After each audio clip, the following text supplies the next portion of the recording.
दोस्तों, कभी किसी ऐसे इंडियन जीनियस के बारे में सुना है आपने जिसके इन्वेंशंस दुनिया भर में फेमस हुए, लेकिन उनकी कहानी हम में से बहुत कम लोग जानते हैं। जीडीएन या फिर जीडी नायडू मूवी सिर्फ एक बायोपिक नहीं बल्कि इंडिया के एडिसन कहे जाने वाले जीडी नायडू की इंस्पायरिंग जर्नी है। दोस्तों, मैं तो गोपालस्वामी दोराईस्वामी के बारे में कुछ भी नहीं जानता था अब तक, लेकिन जीडीएन देखने के बाद मुझे लगता है कि हमें हमारे इतिहास के बारे में एक्चुअली कुछ ज्यादा पता ही नहीं है। तो क्या ये फिल्म जीडीएन की एक्स्ट्राऑर्डिनरी लाइफ को उतनी ही स्ट्रांगली स्क्रीन पर रीइन्वेंट कर पाती है?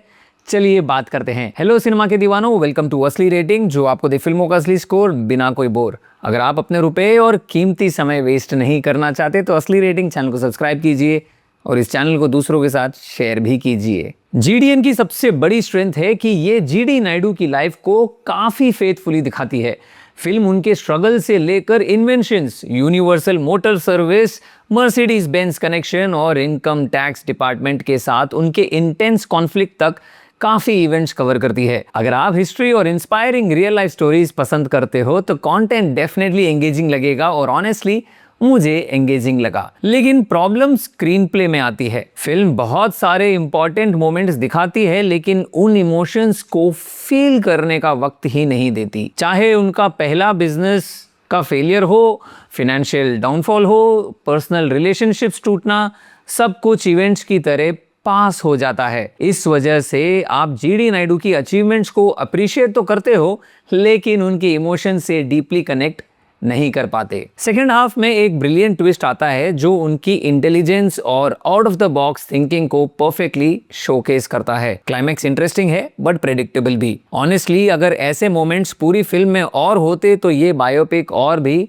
इम्पैक्टफुल बन सकती थी। परफॉर्मेंस की बात करें तो आर माधवन इस फिल्म की जान है। उनकी सिंसियरिटी और डेडिकेशन हर फ्रेम में दिखती है और मेरी मानिए तो Maddy is on a roll. He is outdoing his previous performances. बंदे ने गांठ बांध ली है कि भाई मैं ही मेरा कॉम्पिटिटर हूं और बायोपिक्स को जेन्युइनली या फिर रियल लाइफ कैरेक्टर्स को फुल मॉडेस्टी के साथ प्ले करना मैडी से सीखना पड़ेगा। रॉकेटरी द नंबी इफेक्ट में साइंटिस्ट नंबी नारायणन का रोल हो या फिर धुरंधर में अजीत दोवल और या फिर जीडीएन में दोराईस्वामी नायडू का role, Maddie knows how to bring these characters to life on the big screen. Sathyaraj और जयराम भी अपने रोल्स में काफी इंप्रेसिव हैं। Satyaraj plays the key supporting role of Ramaiah Pillai, a close confidant and associate who aids Naidu.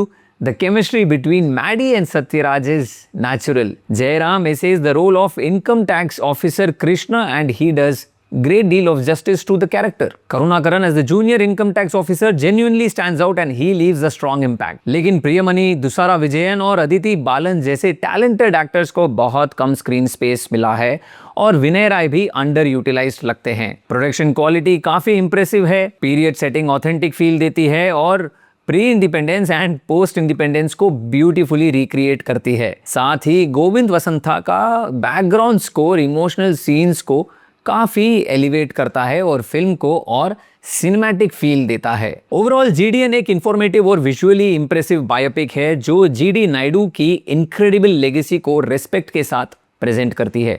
एक technically well crafted biopic है जो production design, period recreation, R Madhavan की स्टेलर परफॉर्मेंस और बैकग्राउंड स्कोर की वजह से विजुअली और सिनेमैटिकली काफी इंप्रेसिव लगती है। आर माधवन अपनी कमिटेड परफॉर्मेंसेस से फिल्म को पूरी तरह शोल्डर करते हैं और सत्यराज, जयराम और करुणाकरन भी स्ट्रॉन्ग सपोर्ट देते हैं। लेकिन स्क्रीन प्ले का बिगेस्ट ड्रॉबैक है उसकी emotional disconnect. Film GD Naidu की लाइफ के माइलस्टोन्स तो फेथफुली प्रेजेंट करती है लेकिन उनके स्ट्रगल्स, रिलेशनशिप्स और इमोशनल जर्नी को एक्सप्लोर करने के लिए जरूरी ब्रीदिंग स्पेस नहीं देती। इसी वजह से ये फिल्म दिल से कम और दिमाग से ज्यादा कनेक्ट करती है। मेरी तरफ से जीडी नायडू को मिलते हैं 3.5 आउट ऑफ 5 स्टार्स की असली रेटिंग। अगर आप इंस्पायरिंग ट्रू स्टोरीज और बायोपिक्स को एंजॉय करते हो तो जीडीएन आपको एक बार जरूर देखनी चाहिए। अगर आपको ये रिव्यू हेल्पफुल लगा हो तो लाइक, शेयर और सब्सक्राइब करो। सब्सक्राइब बटन इस वीडियो के टाइटल के नीचे है। बेल आइकन भी जरूर क्लिक करना, वरना